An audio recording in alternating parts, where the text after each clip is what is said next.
Yes. Now you can hear us online. Member Bourne, can you introduce yourself, please?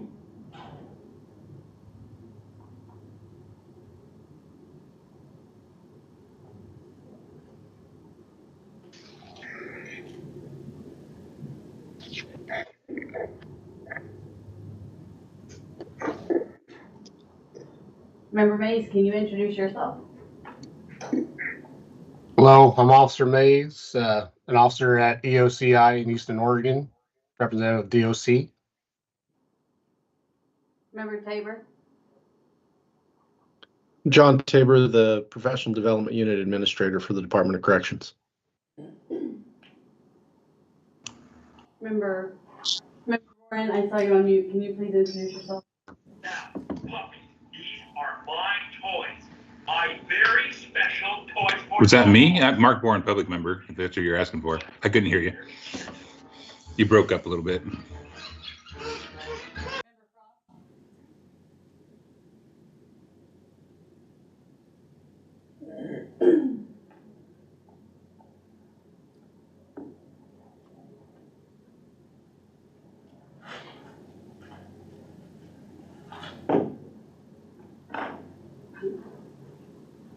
Member Frost, can you hear?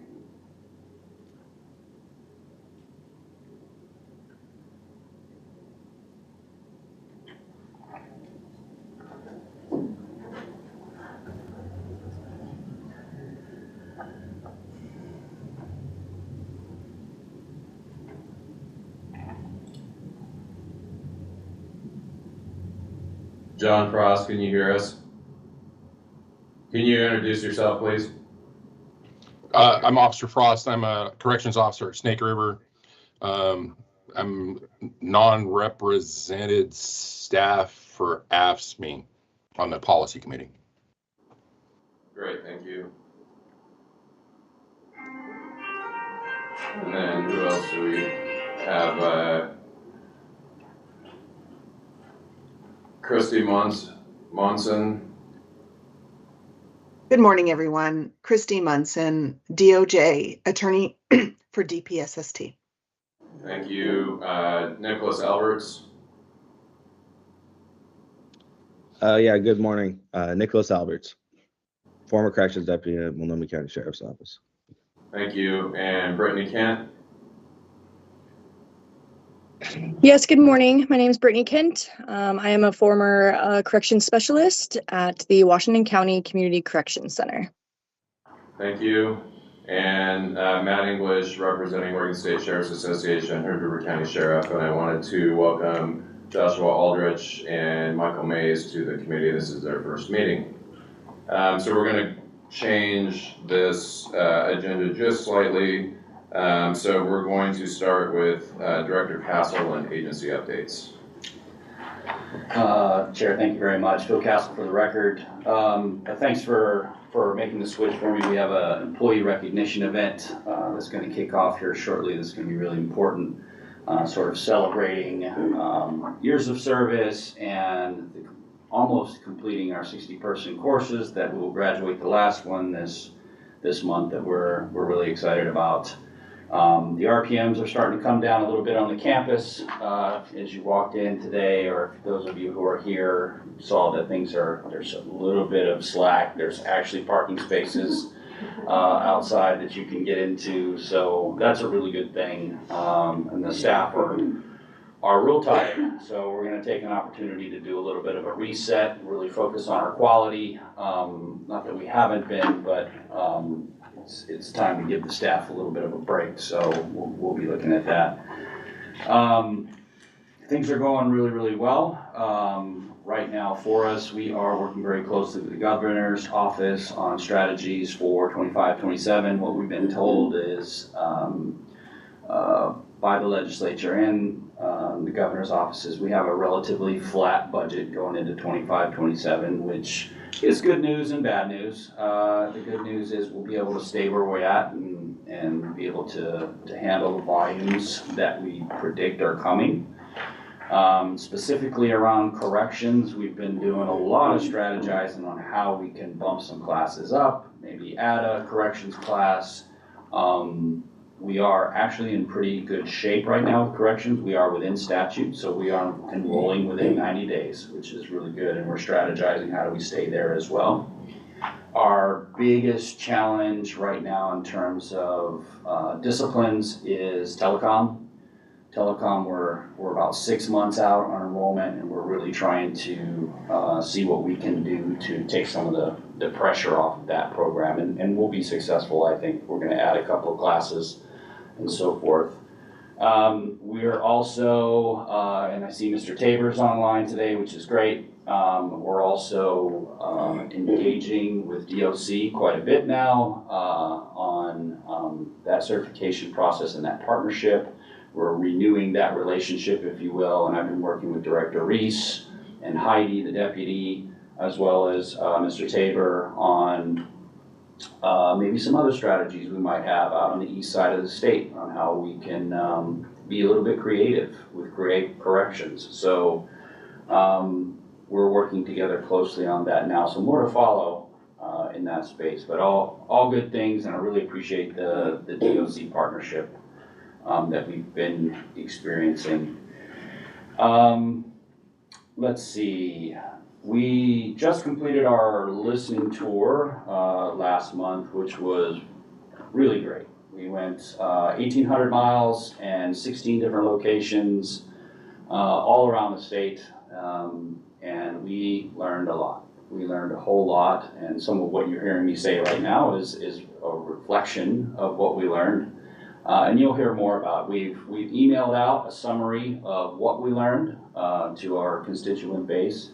All chiefs, sheriffs, and so forth got that email, and by another 7 days, you'll be seeing a plan that's going out. What we're gonna do with the information that we learned, and what are we gonna act on, what do we have the ability to act on, and also, what are the things that we don't have the ability to act on. So we're gonna be very transparent about that, but it is certainly changing the strategy in which we engage with regional training and so forth. That's our big focus right now, is how do we become more supportive, particularly of our constituent base that is very remote. How do we help them better?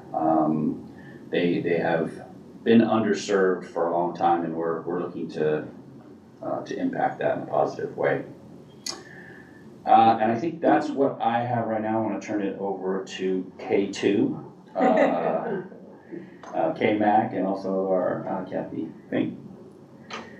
So we've had so many. Kathy Kaplan, for the record, I want to make sure if I've introduced Kathy Fink as our CJ manager. She's been on board now for a whopping month and a half. She came from 30 years of telecom experience, and really happy to have her come on board. The only update I'd like to share with you is, again, the continuous work that the work group does, the Moral Fitness Work Group. We just met, and we were a little ambitious. We had 4 items that we wanted to cover and got to 2. The good news is that means there was some robust conversations. The things we did cover is in eligibility periods. We talked about just what the current is, and is there any discussion to want to change or modify. And then recent legislation, current practices. In particular, we went over 3 of the recent House bills. House Bill 4207, again, the statewide online database, suspension and revocations, we talked about that. Then House Bill 3145, police officers involved in economic sanctions database. Again, the flow, how that's working. And then the House Bill 4205, failure to intervene, that went into effect in 2022. So still a lot of work. Some of the things that are going to come up is just administrative closure criteria and the policy committee's case review process. So they put in about 6 months worth of work. We hope to convene again in June and eventually come together to the board with some recommendations. So we'll keep bringing along and let you know what we're discussing. But that is my update, Chair.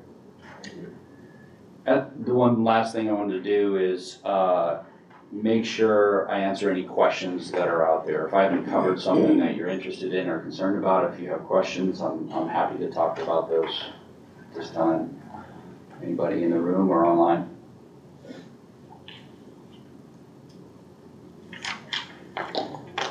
Hearing none, end of report, Mr. Chair. All right. Thank you, Director, and DPSS team for all your continued work. Appreciate it. Okay, let's move into our February 13th meeting minutes. Everybody has had a chance to review those. Entertain a motion to adopt the February 13th meeting minutes if there's no additions or changes. Jennifer Cameron, I'll move to adopt the February 13th meeting minutes. John Frost for the record, I'll second that. Thank you. All right, we are voting on a motion to approve the February 13th, 2024 meeting minutes. Chair English. Aye. Vice Chair Cameron. Aye. Committee Member.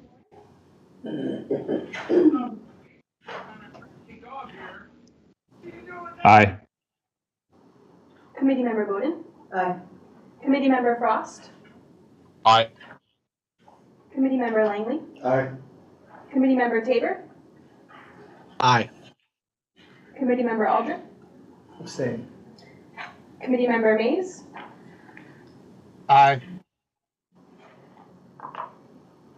Motion passed. Thank you. Okay, we will move into our first case, Nicholas Alberts. Mr. Alberts is here today. It's presented by Melissa Limbacho. Thank you. Good morning, Mr. Chair and the committee members. The department opened a professional standards case to review the circumstances of Nicholas Alberts' separation from the Multnomah County Sheriff's Office. Deputy Alberts resigned during an investigation into a use of force incident, and his truthfulness in reporting the incident, which occurred on April 6, 2021. In reviewing the information, the department found that Alberts violated the board's moral fitness standards for dishonesty by intentionally omitting information from his reporting of the use of force incident. And the department also identified misconduct when Alberts punched an adult in custody without justification, which harmed another person. Deputy Alberts is here to provide verbal mitigation and submitted written information for the committee to consider. And Deputy Alberts, if you're ready, we have a timer here going for you to provide a verbal statement to the committee whenever you're ready. Oh yeah, I'm ready to go. All right, so here we go. So good morning and thank you to DPSSD for your time and consideration. I'd like to start off by saying I voluntarily resigned from my position as a correction deputy for the Multnomah County Sheriff's Office on May of 22.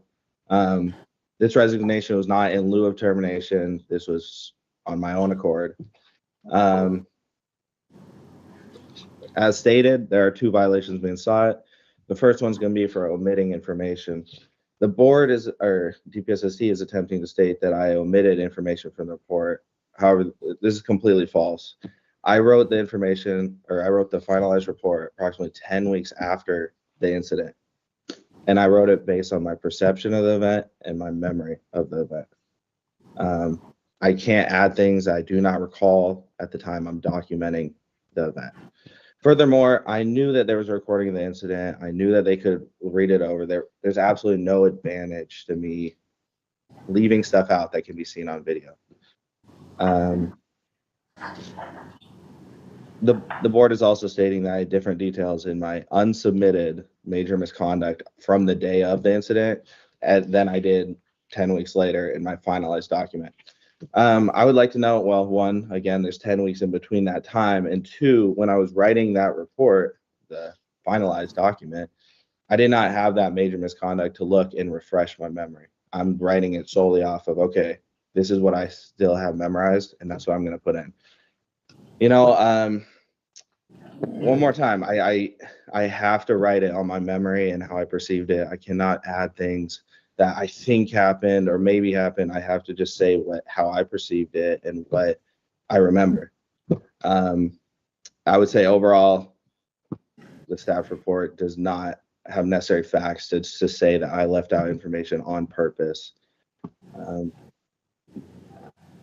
Now, secondly, use of force, the misconduct being sought in that. It's been a long time since the event, but while looking over all the relevant information, I asked the board to also consider, you know, that I gave the the AIC multiple orders to sell in, that I attempted to escort the AIC into their cell with the use of another deputy, and that I only changed my tactics to physical strikes once I felt an imminent threat by the AIC. Additionally, I would also like to note that once the use of force began, when I had an opportunity, I backed up. I created separation from the individual. I called for backup, and I gave the AIC one more opportunity to head into their cell. Overall, when I look over the findings, this incident should not rise to the level of questioning my moral fitness to remain certified. I thank DPSST for their time here today, and I look forward to any more dialogue. Thank you. Thank you. Okay, the floor is now open for discussion. During our discussion, we should include and identify aggravating and mitigating factors in this case.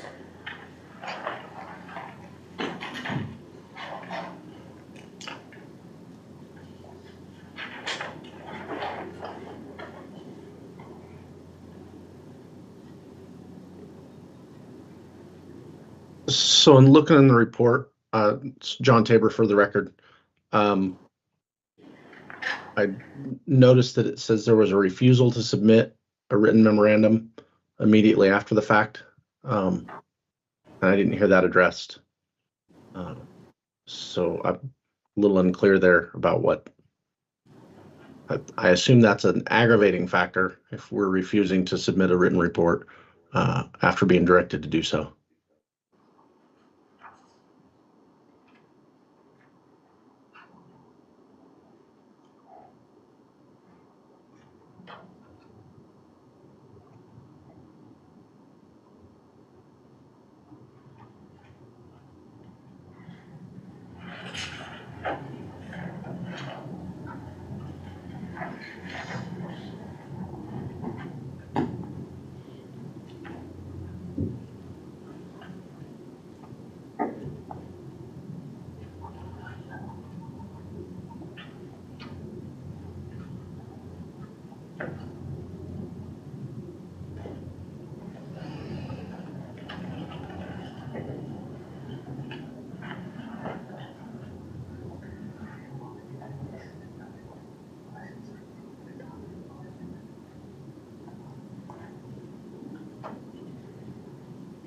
Other aggravating or mitigating?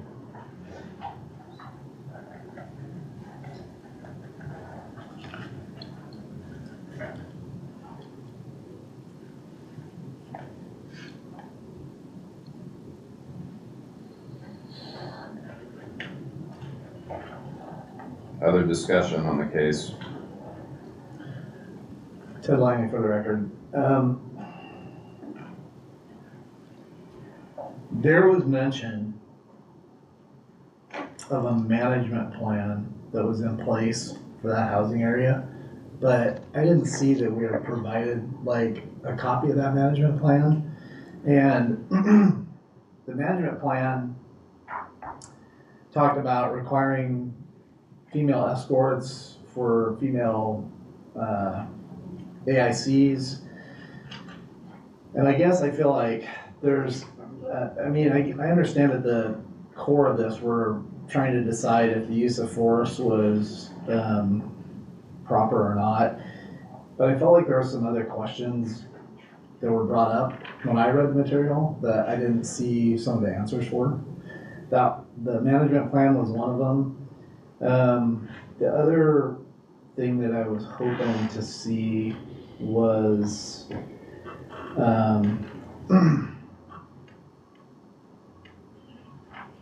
maybe this is getting too far into the weeds, I don't know. I was looking for some reason of why they didn't complete the IA. Because I was left after reading the material with the feeling that the agency felt like there was a big enough issue to start an IA, but then it wasn't completed. So that left some questions in my mind. One of the aggravating factors, or a couple of aggravating factors that I found as well, his training record indicated that he had had at least 4 hours of use of force training and 3 different ethics classes, and that he had been reprimanded once before for interactions with the AIC that was on suicide watch.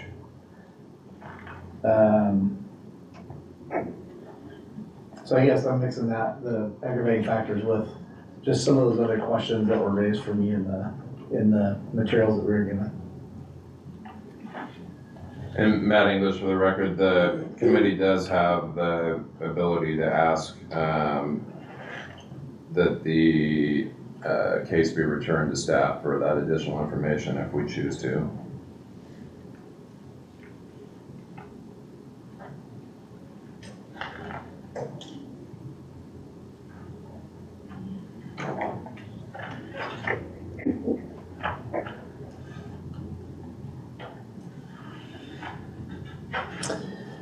Ted Lang, for record, one other thing about that management plan.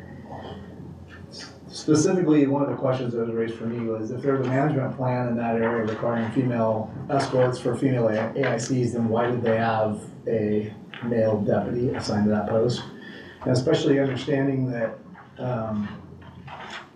use of force, if they're unplanned use of force, they can happen very fluidly, and I would imagine that whatever that management plan is, it would not be in effect in a fluid use of force situation. So that's specifically why I kind of wanted to ask about the management plan, is because that was a specific question that was raised for me.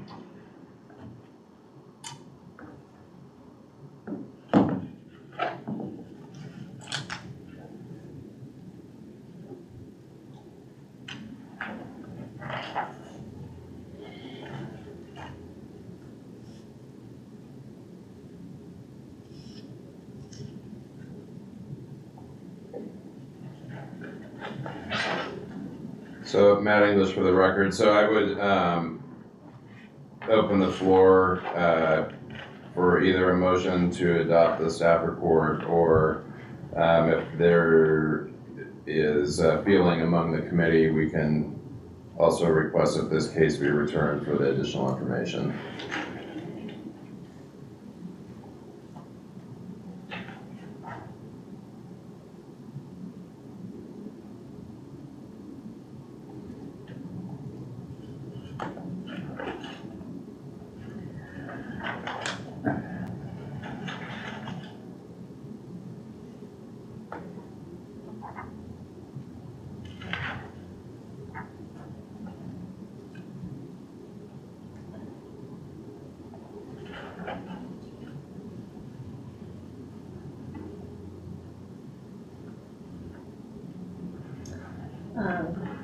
Jennifer Cameron for the record. I think it's important what Ted was saying, that we need to have all the information available, and if there's questions, I would propose that we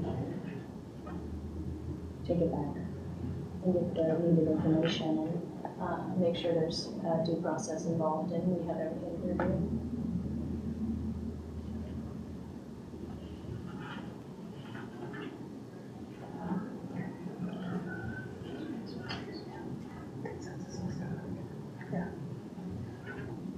So we've heard. So John Tabor, for the record, I would move that we send it back to the team to have it reviewed, have that additional information added. Okay, great. Matt English, for the record, is there consensus among committee members to obtain more information before deciding on this case?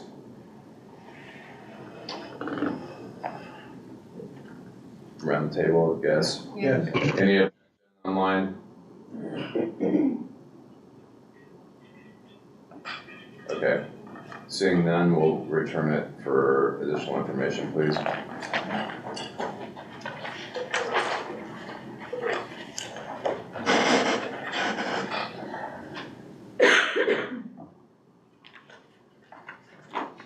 Yeah. And Mr. Alberts, so the committee is going to ask for additional information from staff before we make a decision on your case, so it will be scheduled at a future meeting, so you're free to go, or you're welcome to stay if you want. Thank you for your time. Okay, we also have online, Brittany Kent, so we will move to number 6 on the agenda. This case is presented by Melissa Langbacho. Melissa Langbacho for the record. Mr. Chair and committee members, the department opened a professional standards case to review the circumstances of Brittany Kent's termination from the Washington County Community Correction Center and criminal charges in 2 court cases. Kent was terminated from employment following an investigation into a relationship with offenders who were previously at her place of employment with the correction center and were still under supervision. Kent was also criminally charged with unlawful delivery of methamphetamine, unlawful delivery of cocaine, reckless endangering another person, reckless driving, and harassment. All of the criminal charges were dismissed without a plea of guilt or conviction. In reviewing the information obtained by the department, we found that Kent violated the board's moral fitness standards and was dishonest with the Tualatin Police Department and her employer when she denied using methamphetamines. That she used her position for benefit, gaining relationships with persons on supervision and free repair of purse, and that Kent violated criminal law and threatened or harmed persons when she intentionally struck them with her car. Kent is here to provide a verbal mitigation and submitted written information for the committee to consider. And Ms. Kent, if you're ready, we have a timer that will start for you to speak. Okay, yes, I'm ready. Thank you all for having me here today. I sincerely appreciate all of the effort that has been put forth by everyone at the Correction Center, as well as, they're at DPSST, just involved in investigating all these circumstances. And I also want to apologize for the immeasurable amount of time, effort, and resources I'm sure have been allocated, by any facility or department to look over this case, and I genuinely never intended to disrupt the ongoing operations of any facility or department. Next, I think it's important to clarify in my mitigation letter, I just want to state that it was not meant to make any excuses for my actions, but rather to provide relevant context pertaining to the incidents that are under review today.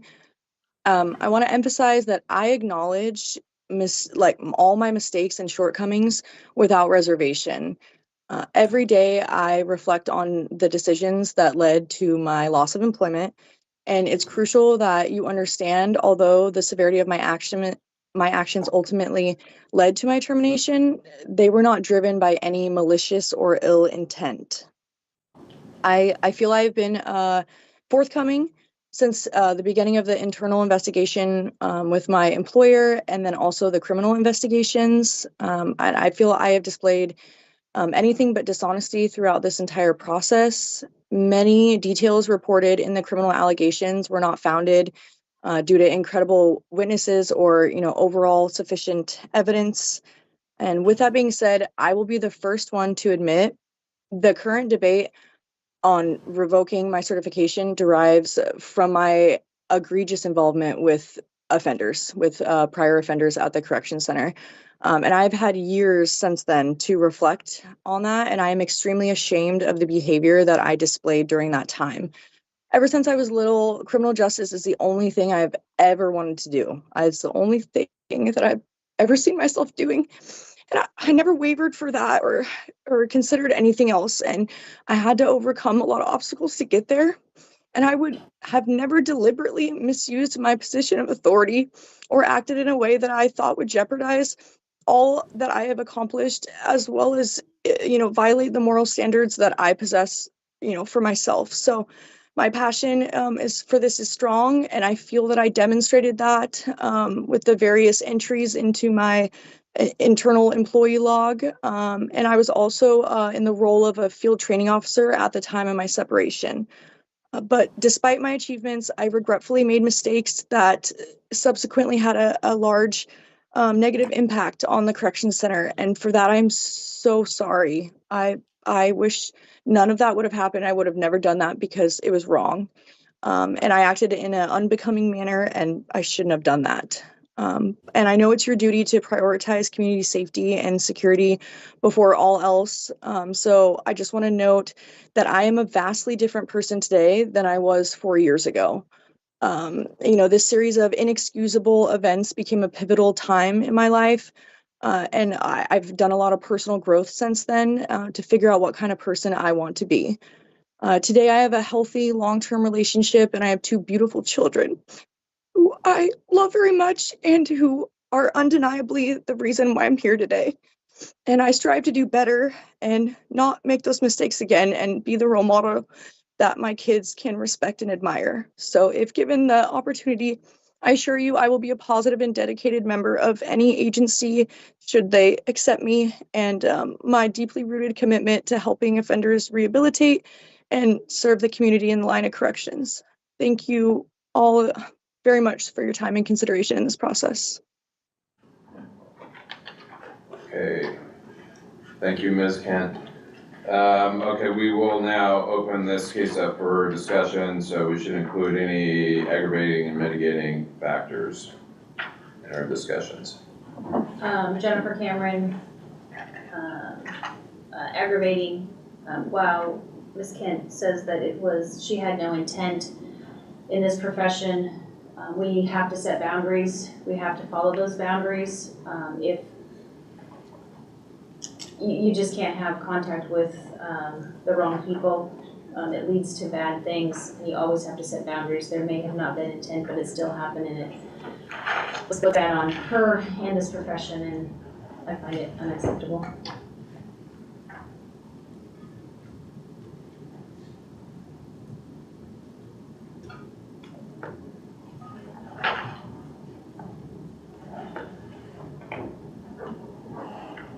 Matt English for the record.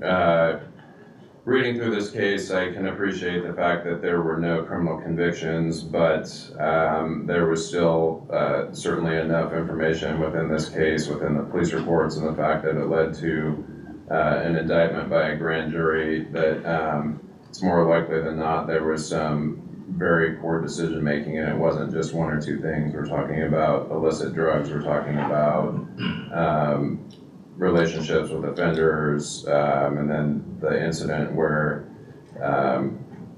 gentleman, I believe it was a gentleman, was hit by a car by Ms. Kent intentionally. So it was a series of very poor decisions. So that's aggravating for me because it wasn't a 1 or 2, it was multiple incidents in this case.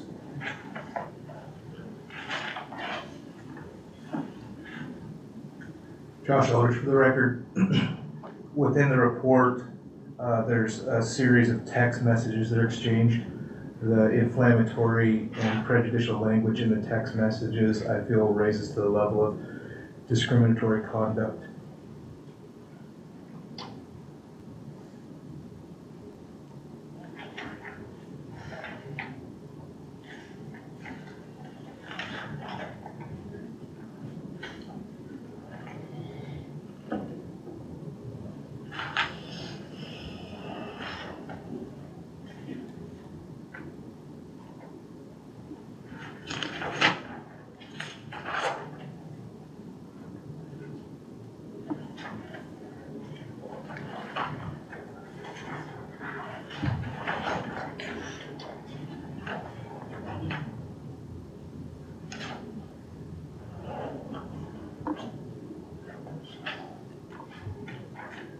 Other aggravating or mitigating?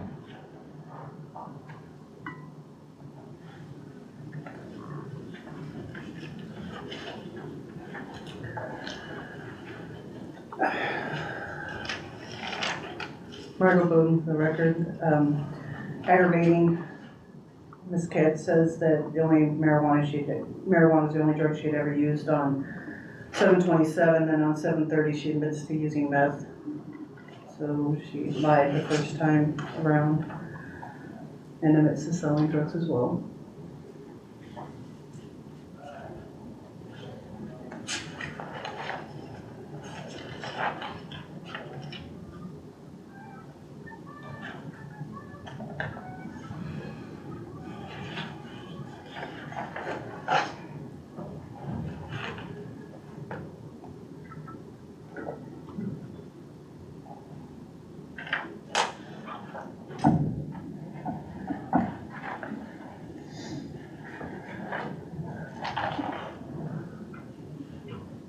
Josh Aldridge for the record.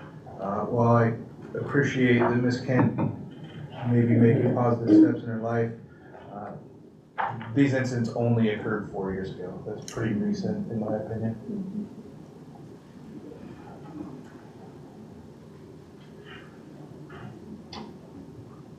Matt English for the record. I appreciate that Ms. Kent was here today and gave mitigation with the mitigation provided in our books. I found extremely aggravating when I read it because it was there are excuses and no accountability. She did address that today, but nonetheless, it was a lot of finger pointing and not taking accountability for actions.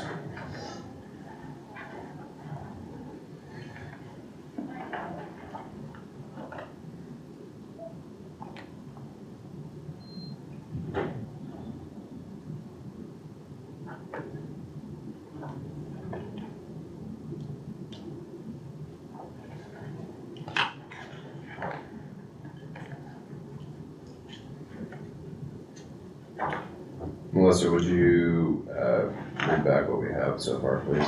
Yes. Melissa Engbotcher for the record.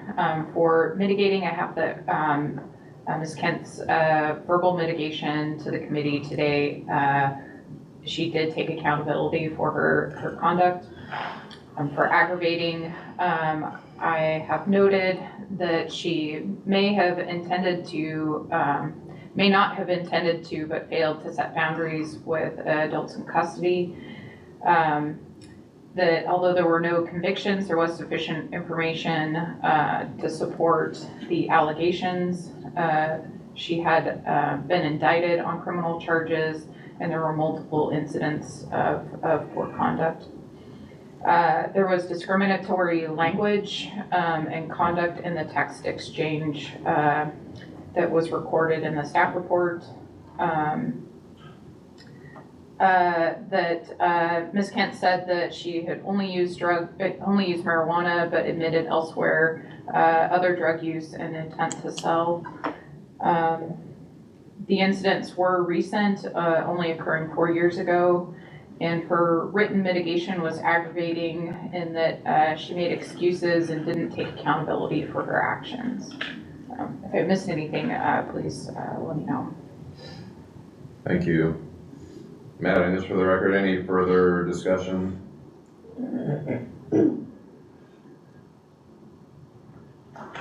Hearing none, I would call for a motion to adopt the staff report and the aggravating and mitigating circumstances that we identified.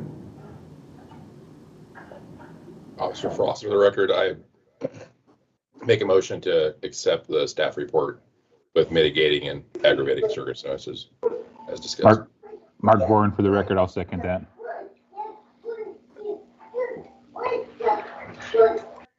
A motion to adopt the staff report. Chair English. Aye. Vice Chair Cameron. Aye. Committee Member Bull. Aye. Committee Member Bowden. Aye. Committee Member Frost. Aye. Committee Member Langley. Aye. Committee Member Tabor. Aye. Committee Member Aldrich. Aye. Committee Member Mace. Aye. Motion passed. Thank you. Any additional discussion?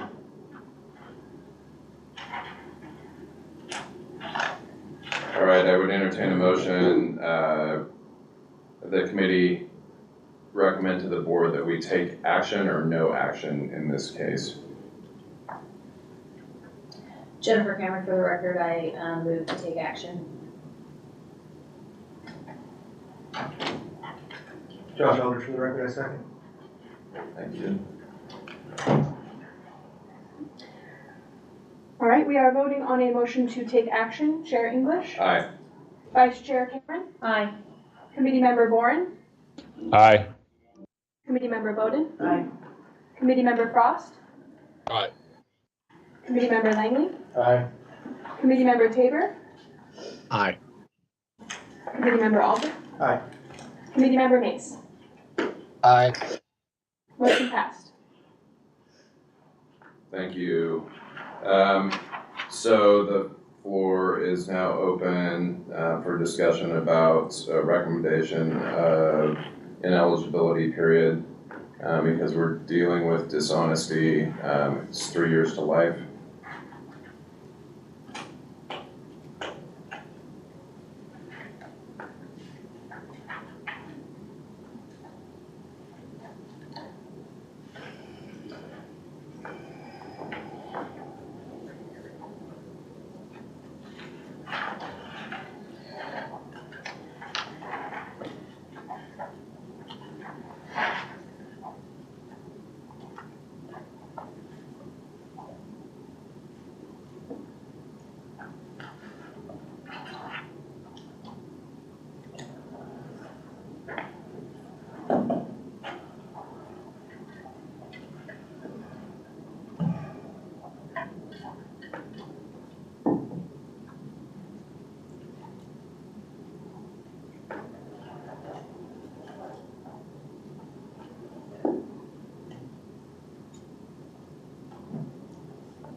I'm Mark Wood for the record for dishonesty in multiple incidences. I recommend life.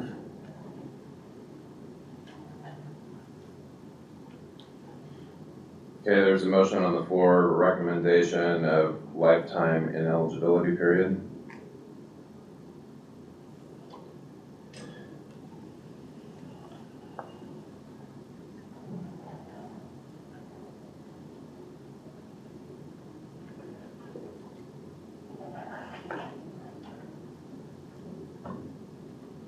Josh Aldridge for the record. Given the aggravating circumstances discussed, I would second that motion. Thank you. It's been moved and seconded for recommendation of a lifetime ineligibility period. Voting on a motion for lifetime ineligibility period, Chair English. Aye. Vice Chair Cameron. Aye. Committee Member Boren. Aye. Committee Member Bowden. Aye. Committee Member Frost. Aye. Committee Member Langley. Aye. Committee Member Tabor. Aye. Committee Member Aldrich. Aye. Committee Member Mays. Aye. Motion passed. Thank you. Okay, Ms. Kent, you're welcome to stay or you're released. Thank you for your time. Okay, we will move back to case number 4, Mark Clark, presented by Melissa Langbacho. Thank you. Thank you, Mr. Chair. Melissa Langbacho for the record. The department initially opened a professional standards case to review the circumstances of Mark Clark's arrest and the outcome of his court case. Initially, Clark was charged with battery involving domestic violence and resisting or obstructing. Charges were amended to disturbing the peace and pedestrian under the influence of alcohol or drugs.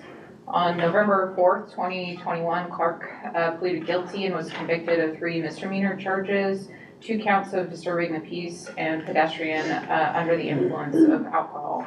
Clark was also terminated from employment with the Department of Corrections on June 10th, 2022. And the separation from employment was in part a result of his criminal convictions. The department reviewed the information and found that Clark violated the board's moral fitness standards for misconduct by violating criminal law. And his convictions for disturbing the peace are for conduct which threatened or harmed persons. Mr. Chair, thank you. Thank you. The floor is now open for discussion. We should identify aggravating and mitigating circumstances in our discussion.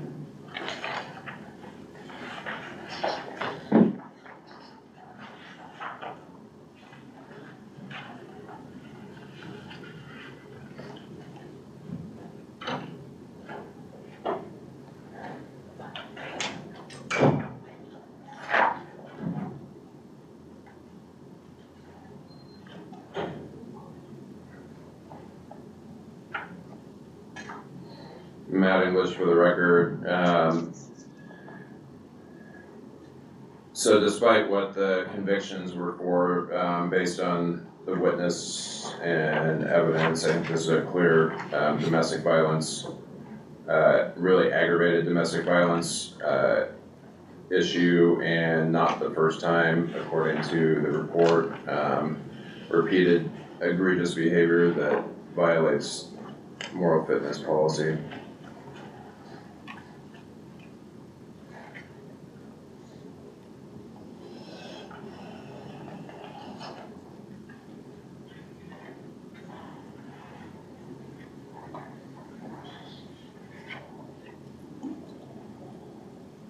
Josh Eldridge for the record. Aggravating circumstance, I see nowhere in the report where Mr. Clark took any responsibility for his actions, blaming it kind of on this alcohol-induced blackout situation.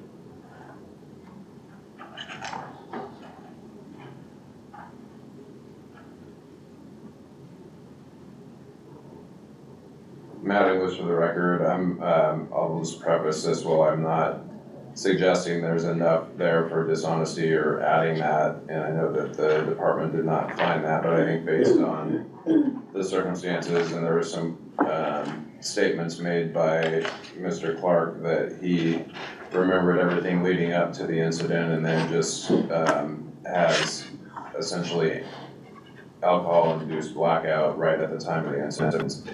The incident is not very plausible. So I do find it as aggravating, but not suggesting that we add dishonesty, because I don't think we can support that.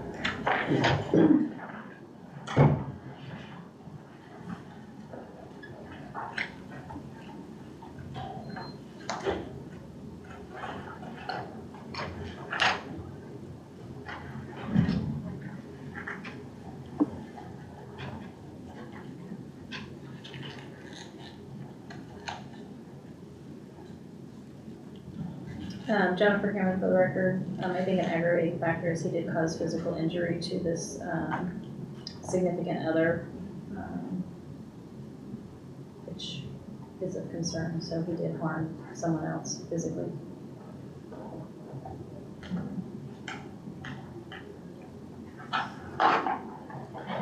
Ted Langley for the record. One of the aggravating circumstances for me is that we're talking about somebody with 9 years of experience in law enforcement, and if memory serves me correctly, on the scene he was ordered, given multiple orders from officers that were there, and just completely failed to comply with them too. For somebody that has that much experience, besides maybe not finding yourself in that position, at least when law enforcement people show up, to know to comply with them when they're giving you orders.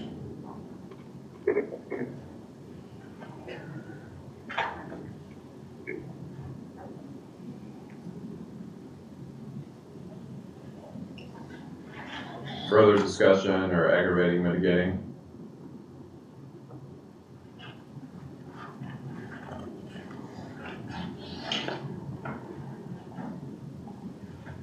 Melissa, would you recount what we have, please? Yes, thank you.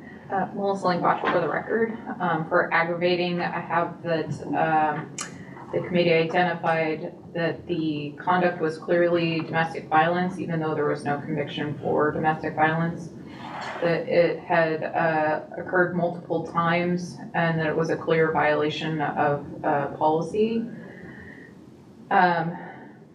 That Mr. Clark took no accountability for his actions. His lack of memory of the events is not plausible. He caused physical injury to a significant other. He has 9 years experience in law enforcement and failed to comply with law enforcement orders. Mr. Chair. Thank you. Matt English for the record. If there's no additional additions or discussion, I'd call for a motion to adopt the staff report with the aggravating and mitigating as identified. Josh Eldridge for the record. One additional aggravating circumstance, while it was not a domestic violence conviction, he was convicted under the criminal code and received a pretty significant jail and probation sentence for that. Thank you.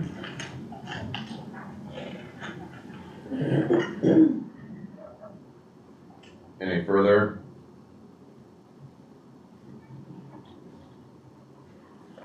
Okay, I'd entertain a motion to adopt the staff report and the circumstances that we have identified. Titling me for the record, I make a motion, we adopt the staff report with the identified aggravating circumstances. Thank you. Is there a second? Jennifer Cameron, I'll second. Thanks. Vote staff report. Chair English. Aye. Vice Chair Cameron. Aye. Member Boring. Aye. Committee Member Bowden. Aye. Committee Member Frost. Aye. Committee Member Langley. Aye. Committee Member Tabor. Aye. Committee Member Aldrich. Aye. And Committee Member Mace. Aye. Motion passed. Thank you. Any further discussion before we move to the next motion? I'd call for a motion then to recommend to the board that they take action or no action in this case.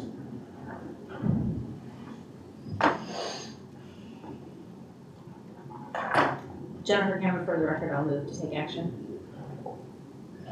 Barbara Bowden, I second it. Thank you.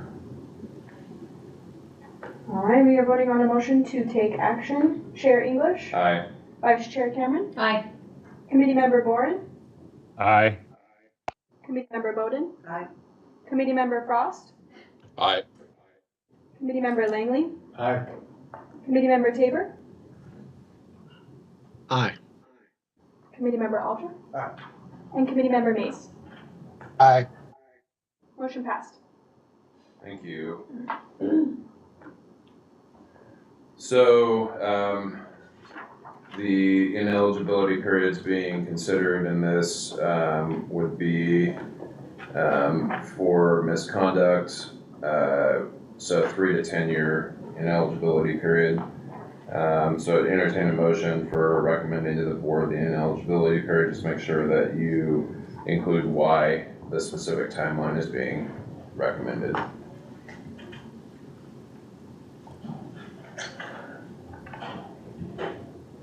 John Tabor for the record, based on the domestic violence implications, the questionable honesty, and the lack of accountability, I'd recommend lifetime. We can only go to 10 years, John. 10 it is then. Thank you.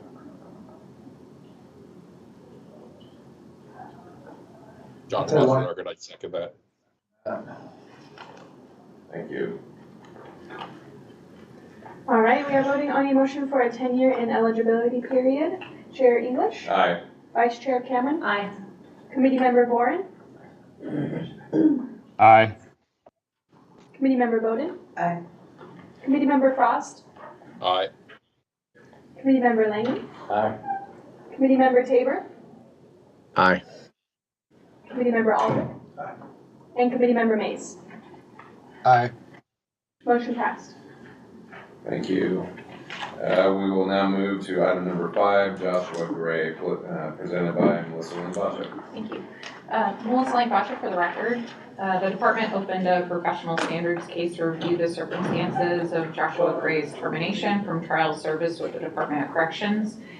Gray's termination was related to an incident at the facility where 2 adults in custody were designated advocates approached Gray with requests, including a request that Gray wear a face mask.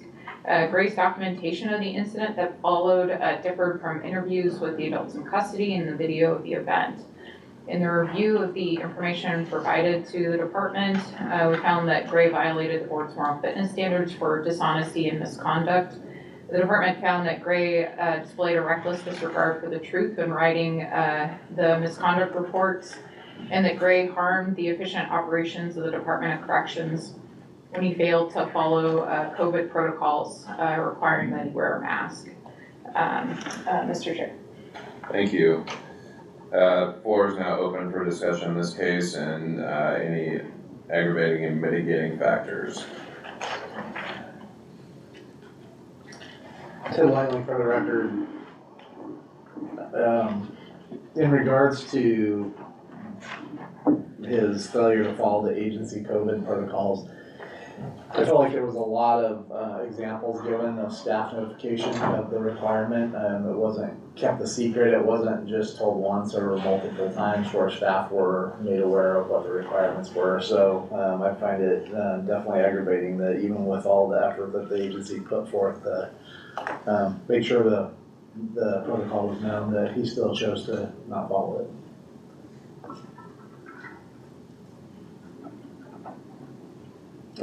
Ted Langley for the record, I wanted to add one other thing. In that, in with that staff requirement during COVID, I'd add that there was also some high profile litigation that was going on that he should have, I would imagine, been aware of. Most people in our profession were very aware of the litigation that was going on through DOC. And just given that fact alone, should have driven an even higher sense of following the protocol. And Matt English for the record, I think adding on to what Ted said, I think it was documented within the staff report that the AICs were some of the most medically vulnerable in this circumstance, which to me just rises another level above just not using a mask.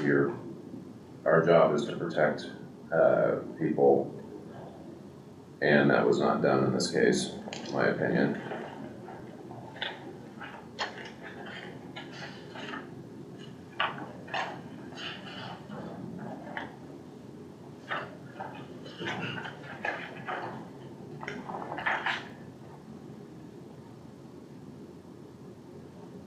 Josh Aldridge for the record.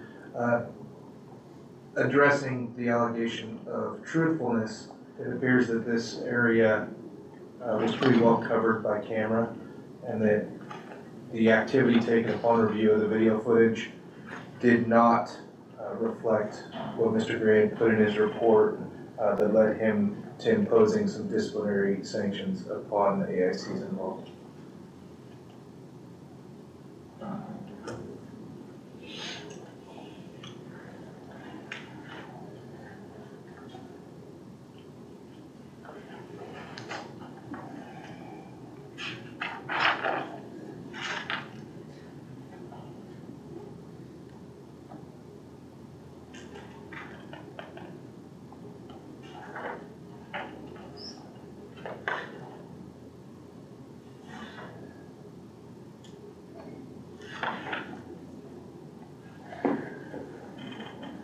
Matt English for the record, this is more of a question, I guess, or just thinking out loud. I know that in the staff report, misuse of authority was not identified, but Commander Aldridge brings up a great point that that Mr. Gray used his authority to impose sanctions. I think it's clearly documented that the agency was able to go back and listen to phone calls and hear in the background what would be pretty clear evidence that what Gray said happened did not happen in that manner, that there was not threats, that it was respectful request to wear a mask. So I think that it's that potentially misuse of authority is there as well.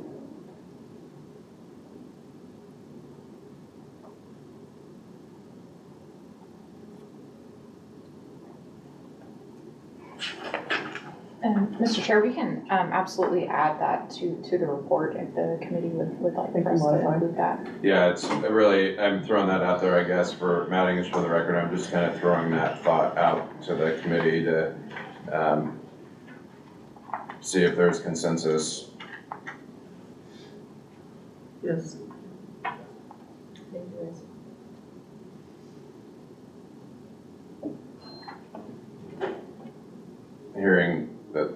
looks like there's consensus, so I'd recommend that that misuse of authority be added.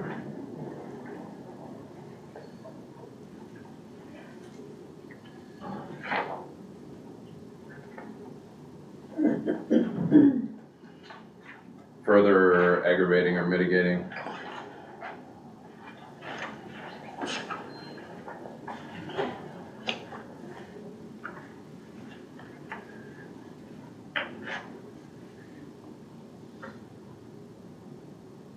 Melissa, would you recount the factors we have thus far, please?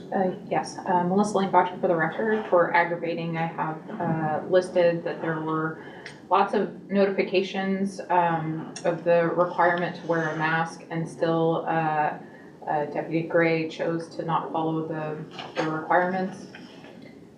He should have been aware of the high-profile litigation that was occurring at DOC related to COVID and masking.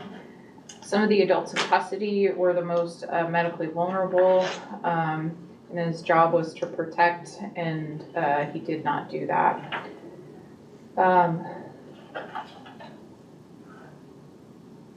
The camera and video of the encounter didn't reflect his documented reasons for disciplining the adults in custody, and he used his authority to give sanctions for conduct that did not occur. Mr. Chair. Thank you. So if there's no further discussion, I would entertain a motion to adopt the staff report and the factors identified by the committee. Marta Bowden, I second that. Were you the first motion, Chair? Sure. Okay. Do what? All right, we are voting on a motion to adopt the staff report. Chair English? Aye. Vice Chair Cameron? Aye. Aye. Committee Member Bowden? Aye. Committee Member Frost? Sorry. Aye. Committee Member Langley? Aye. Committee Member Tabor? Aye. Committee Member Aldridge? Aye. And Committee Member Mace? Aye. Motion passed. Thank you. Additional discussion? Okay, I would entertain a motion to recommend to the board whether we recommend action or no action in this case. Chad Langley for the record, I recommend the board take action. Josh Aldridge, I'll second. Voting on a motion to take action. Chair English? Aye. Vice Chair? Aye. Committee Member Boren? Aye. Committee Member Bowden? Aye. Committee Member Frost? Aye. Committee Member Langley? Aye. Committee Member Tabor? Aye. Committee Member Aldridge? Aye. Committee Member Mace? Aye. Motion passed. Thank you. The floor is now open for discussion and a motion to recommend ineligibility periods to the board in this case. So we have identified misuse of authority and misconduct. So the minimum would be 3 years and the maximum would be 10 years. And when you make the motion, please state on the record why you're recommending that specific time ineligibility period. Chair, Catherine McAlpine for the record, just to confirm when you adopt the report, and I believe Member Aldridge did talk about the dishonesty that was charged in there, but you did not read that in yours, so that would make it a lifetime. Oh, thank you. Yeah. So just want to confirm that's the intent, was all three as adopted. Yes, I apologize. That was my mistake. So there was dishonesty in the report, so it's 3 years to lifetime.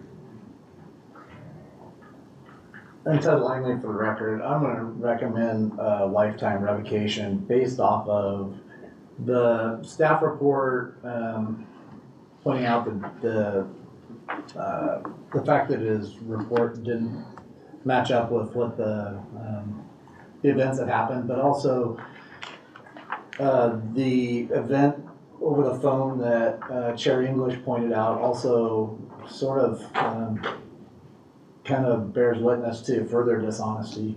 So I say just using those two factors alone, I'd recommend a lifetime revocation.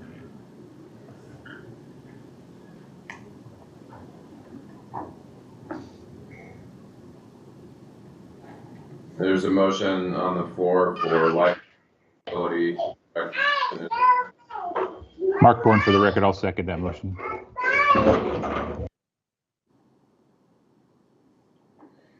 We are voting on a motion for a lifetime ineligibility period. Chair English. Aye. Vice Chair Cameron. Warren. Aye.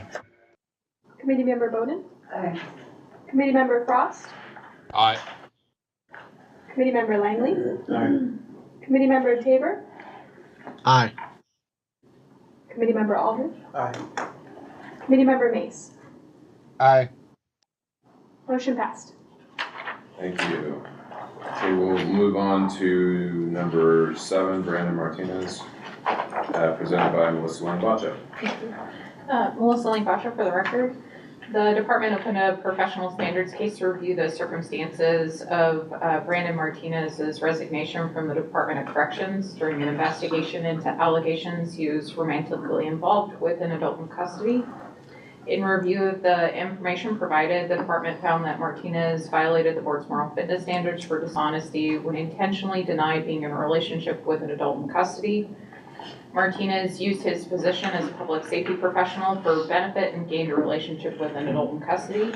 Martinez harmed persons in the efficient operation of the Department of Corrections when he had a romantic relationship with an adult in custody.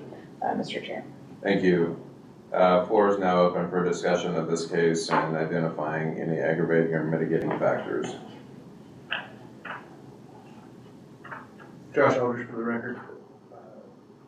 Addressing the dishonesty aggravating factor, it's pretty clear in the staff report that Mr. Martinez went out of his way to develop a plan to hide the relationship pretty overtly.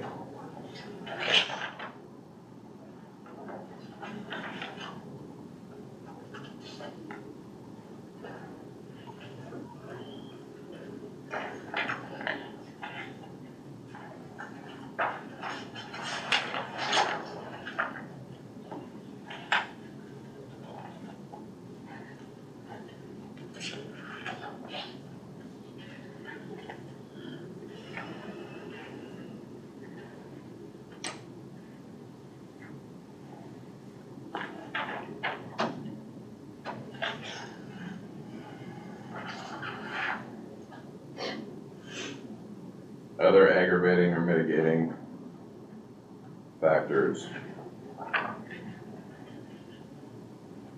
Jennifer Cameron for the record. Aggravating is that he was dishonest. Aggravating again, individuals who do not set boundaries with people on supervision or in custody or felons. That's the integrity of this profession, and then it also that it harms the efficient operation, especially in institutions and otherwise.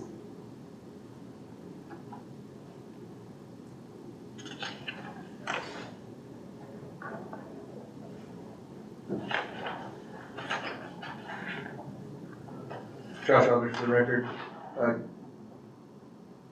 This individual was had a 13-year career, basic, intermediate, and advanced certifications.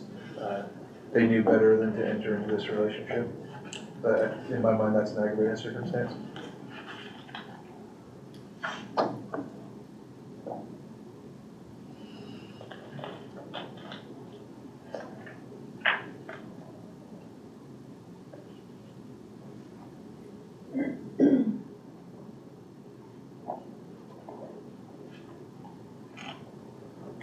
Any additional? Mark Bowden for the record. He also made no attempt to get interviewed with the investigating officers after he resigned. He just took no accountability for his actions whatsoever. So.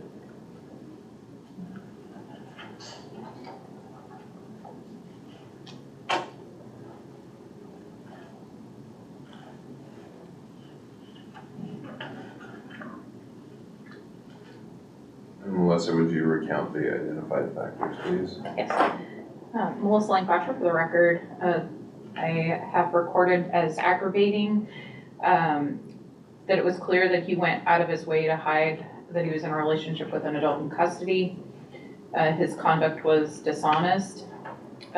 He failed to set boundaries, which impacts the integrity of the profession and harms the efficient operations of agencies. He had a 13-year career with advanced certifications and should have known better than to have a relationship with an adult in custody. He made no attempt to take accountability for his actions and did not participate in interviews for the investigation. Mr. Chair. Thank you. If there's no further discussion, I would entertain a motion to adopt the staff report and the identified factors. Jennifer Cameron will make a motion to adopt the staff report and the aggravating factors. Josh Aldridge, I'll second. Thank you. Voting on a motion to adopt the staff report, Chair English. Aye. Vice Chair Cameron. Aye. Committee Member Board. Aye. Committee Member Bowden. Aye. Committee Member Frost. Aye. Committee Member Langley. Aye. Committee Member Tabor. Aye. Committee Member Aldrich. Aye. Committee Member Mace. Aye. Motion passed. Thank you. Any additional discussion? Then I'd entertain a motion to recommend to the board that we take action or no action in this case. Josh Aldridge, I would suggest that we take action, recommend the board to take action on this case.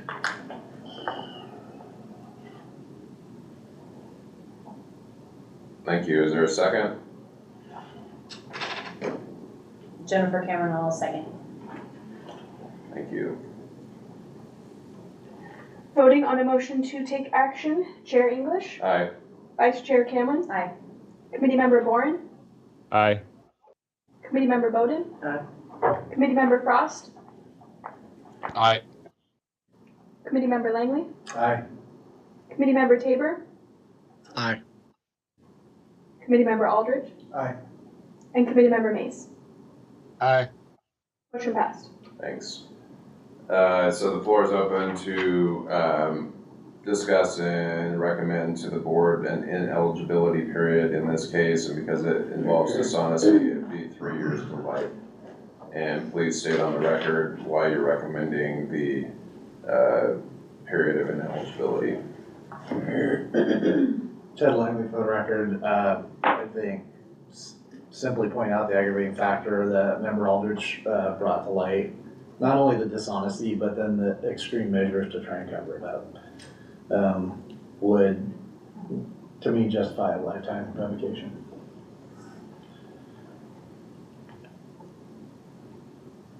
Thank you. There's a motion for lifetime recommendation. Is there a second? Margaret Bowden for the record, I second that. Thank you. We are voting on a motion for a lifetime ineligibility period. Chair English. Aye. Vice Chair Cameron. Aye. Committee Member Boren. Aye. Committee Member Bowden. Aye. Committee Member Frost.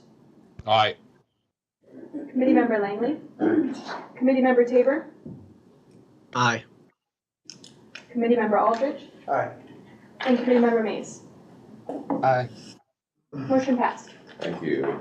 All right, we will move to number 8 on our agenda, Nicholas Mitchell, presented by Melissa Langbacher. Thank you, Mr. Chair. Melissa Langbacher, for the record. The department opened a professional standards case to review the circumstances of Nicholas Mitchell's criminal charges for driving under the influence of intoxicants and 4 counts of assault in the 4th degree. In 2021, Mitchell was involved in a vehicular collision with a van while entering a freeway while he was intoxicated. In the collision, multiple persons were injured. On September 27, 2022, Mitchell pled guilty and was convicted on the charges. Mitchell was later terminated from the Department of Corrections on February 17th, 2023. The department found that Mitchell violated the board's moral fitness standards for misconduct when he violated criminal law and for conduct that threatened or harmed persons and property. And just to note, in the staff report, the department listed that if action were taken in the case, it would be based on February 17th date, which was the date of his separation, but the reason for the review and the conduct is actually his conviction date instead. So the date would be September 27th, 2022, if action is taken in this case. Mr. Chair. Thank you. All right, the floor is now open for discussion and identifying any aggravating or mitigating factors in this case.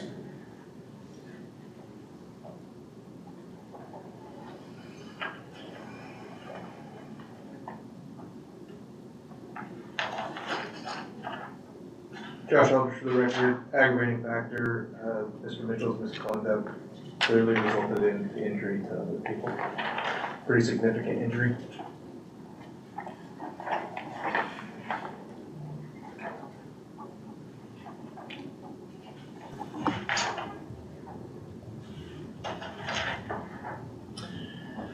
Ted Langley for the record.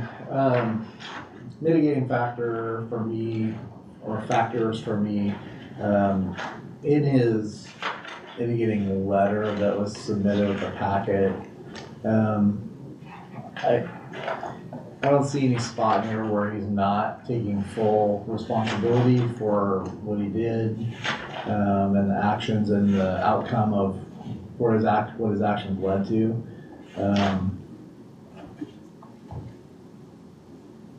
So yeah, I just thought the letter was clearly outlined the fact that he was taking responsibility for his actions and understood why we're meeting and looking over his case today.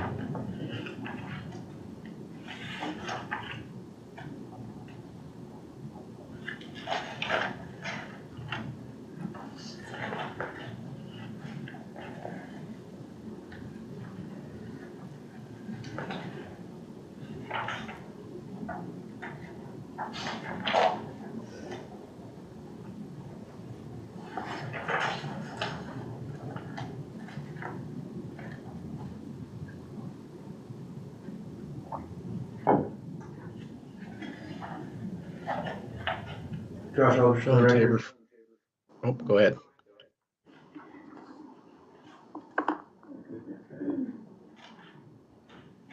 You go, John. All right, John Tabor for the record. Mitigating factors, the steps he's taken beyond just taking ownership of what he did and the harm he caused, but the steps he's taken after the fact to be compliant with all the expectations laid out before him. I think that's an indicator of where he's headed.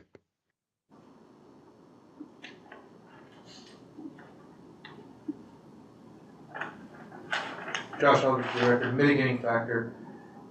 While it's clear he didn't notify DPSST in the time frame provided, it does, in his letter, his mitigation letter, I think his justification for his reasons for not doing that were pretty clear. So I think that should be a mitigating factor.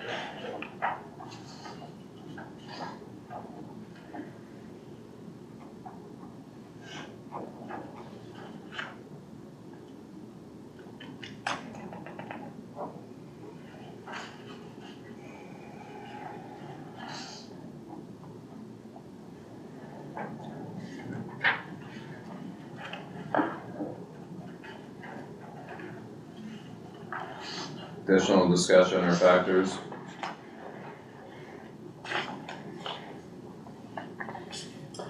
Ted Langley for the record. I just have one clarifying question. So what I heard at the beginning is that his period of eligibility would be based off of the September 27th, 22 date, not the February 17, 23 date. Correct. It would be based on the date of conviction, September 27th, 2022. Thank you.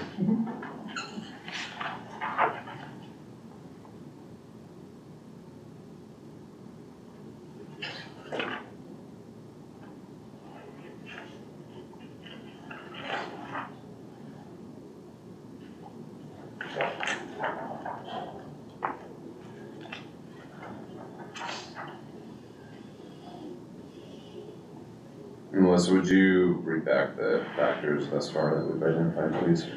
Yes, Mr. Chair. Melissa Langwasher for the record. For mitigating, I have that the committee identified Mr. Mitchell's mitigation letter as mitigating, and that he took full responsibility for his actions and resulting actions from his conduct, and that he understood the need for the committee's review. That Mr. Mitchell took steps after his conduct that were mitigating, and his justification for not reporting in the required timeframes was acceptable and a mitigating circumstance. For aggravating, have that Mitchell's conduct resulted in significant injury to multiple persons, Mr. Chair. Thank you.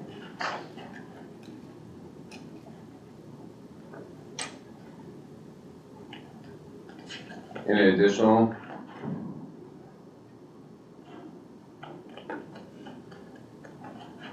Hearing none, I would entertain a motion to adopt the staff report and the factors identified by the committee.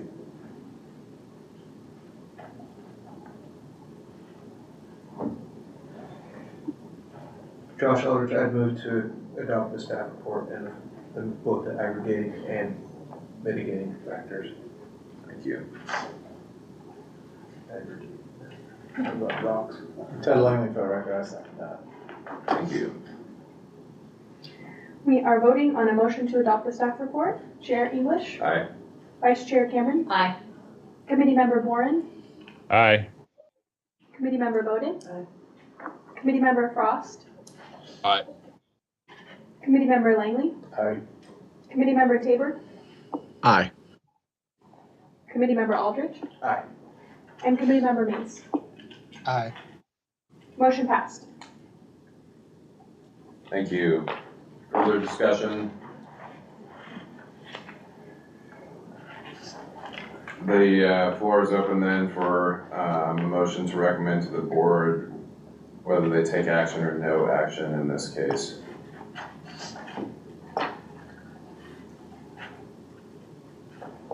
Jennifer Cameron for the record, I move to take action.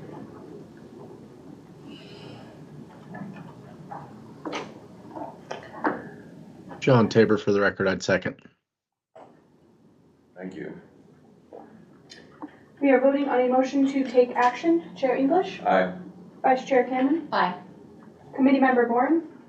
Aye. Committee Member Bowden. Aye. Committee Member Frost. Aye. Committee Member Langley. Aye. Committee Member Tabor. Aye. Committee Member Aldrich. Aye. And Committee Member Mays. Aye. Motion passed.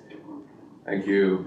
So now the floor is open to recommend to the board an ineligibility period in this case. Please state on the record why you're recommending said ineligibility period, and we're just, I believe, just dealing with the misconduct, so it'd be 3 to 10 years recommendation.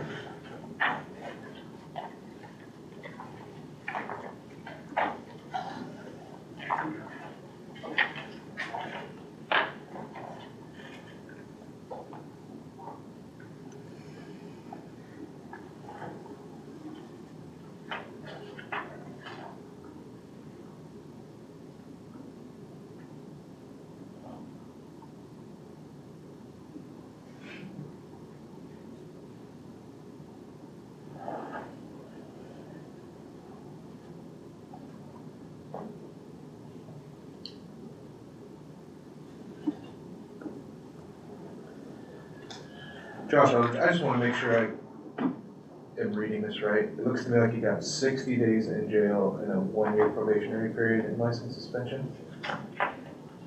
Does everybody see that sentence the same way? Okay. And there's a fine too. Actually, to correct Jennifer Cameron, correct you, he actually was placed on a bench probation for 18 months. 18 months, okay, thank you. And 1-year driver's license suspension. Perfect.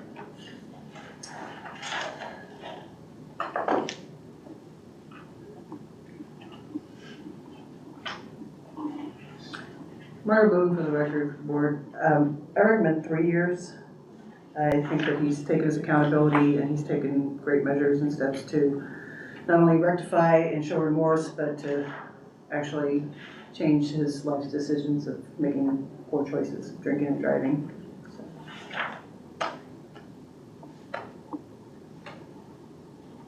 Thank you. There's a motion to recommend to the board a 3-year ineligibility period in this case.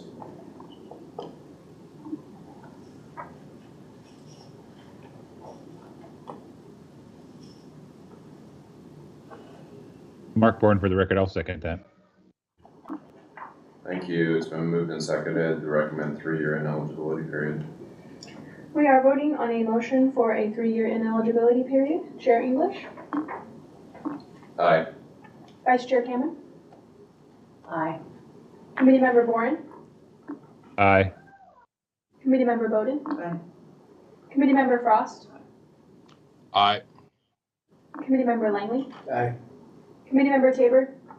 Aye. Committee Member Aldridge? Aye. And Committee Member Mace. Aye. Motion passed. All right, thank you. So we will move to, I'll leave it up to Jennifer. Do you want to do the basic corrections curriculum first or the OERs? We can do this on the curriculum. All right. Dealer's choice. Or do you want to just be Holland? Okay, all right. So thank you, Jennifer Howell, for the record. We're first looking at number 9, the changes to the basic corrections curriculum. And with that, last year DPSST revised the basic corrections local curriculum that is delivered to corrections officers when they attend training here at DPSST Academy. The curriculum had not been evaluated to that extent since 2012. The entire course evaluation and revision process was a collaborative effort that included constituents from around the state. DPSST presented that revised curriculum to the Corrections Policy Committee in November of 2023, and the committee unanimously supported its approval. That recommendation went to the board, and the board approved the committee's recommendation to adopt the new curriculum on January 25th, 2024.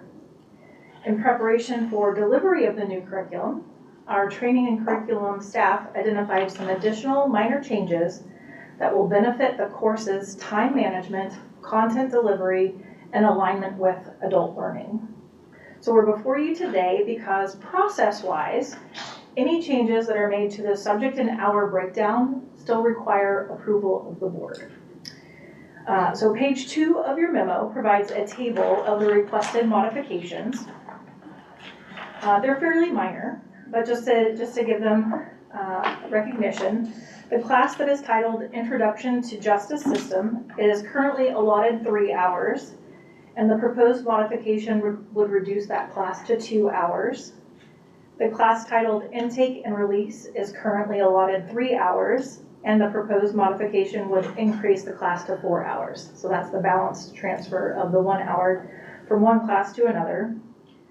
There's currently a class that is a combined class of civil liabilities and correctional rights, given 8 hours in total, and the modification would separate that into the 2 separate classes with 4 hours each. The additional modification, the final one listed there, is a title change of basic security procedures to basic operational and security procedures. And there are no adjustments to the hours for that class. Your packet included an attachment with the complete proposed curriculum overview that was available to you. And just informationally, Basic Corrections Local Class number 60 started on Monday, May 6th. And it's the first class to receive the new board-approved curriculum from January in its totality.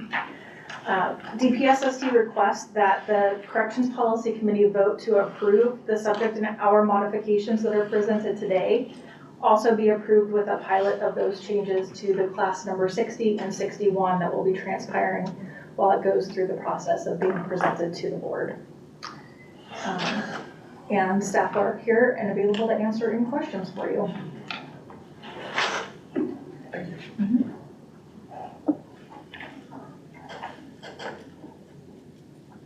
Josh Aldrich, no questions, but I just want to point out that staff has kept the jail command council very informed and involved with this process while they talk about the change to curriculum. So we appreciate it. I think everybody's kind of given their nod of approval from the Jail Command Council.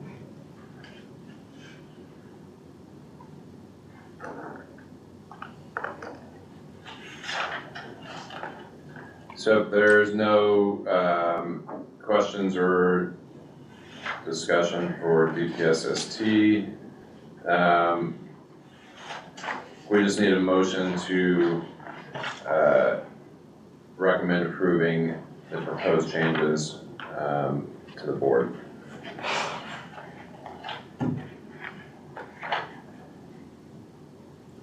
Josh Aldrich, I'd move to approve the proposed changes, to recommend approval of proposed changes to the board. Is there a second? Totally now second. Thank you. We are voting on a motion to recommend the approval of changes to the basic corrections curriculum. Chair English? Aye. Vice Chair Cameron? Aye. Committee Member Boren? Aye. Committee Member Bowden? Aye. Committee Member Frost? Aye. Committee Member Langley? Aye. Committee Member Tabor? Aye. Committee Member Aldrich? Aye. And Committee Member Mace. Aye. Motion passed. Thank you. And we'll move on to number 10, proposed rule changes to OAR 259-008-0085, presented by Jennifer Howell. Thank you so much. Jennifer Howell for the record. This agenda item provides the rule change to support approval of the recommended modifications to the new basic corrections local course. As mentioned during the curriculum presentation, changes to the subject and hour breakdown of a course require the board's approval. And the proposed rule change will replace the last board approved date with the new board approved date. There are no fiscal impacts identified as a result of the rule change or as a result of those modifications to the subject hour breakdown. Your two action items, DPSST requests that you confirm that finding of no fiscal impact statement by consensus and then vote to approve the recommended rule change. Thank you, Mr. Chairman. Thank you.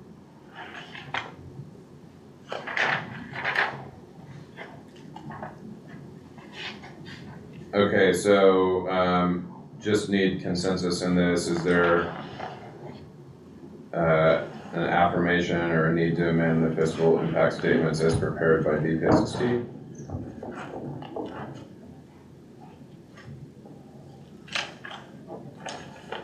Consensus that, is there a consensus that that the presented fiscal is correct?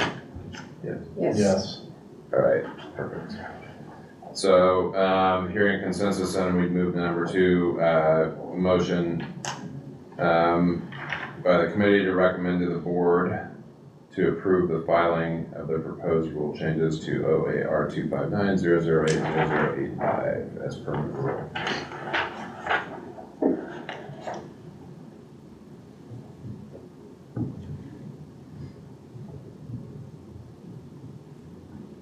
Matt English for the record, I make that motion. Mara Bowden for the record, I second it. All right, we are voting on a motion to recommend the approval of the proposed rule changes to OAR 259-008-0085. Chair English? Aye. Vice Chair Cameron? Oh, aye. Sorry. Committee Member Boren? Aye. Committee Member Bowden? Aye. Committee Member Frost? Aye. Committee Member Langley? Aye. Committee Member Tabor? Aye. Committee Member Aldrich? Aye. And Committee Member Mace. Aye. Motion passed. Thank you. Okay, anything else for the good of the order? No, Chair. Well, thank you to the committee members and DPSST for your continued commitment to this process. So appreciate it. Our next meeting will be August 13th, 2024 at 10 a.m. Meeting adjourned.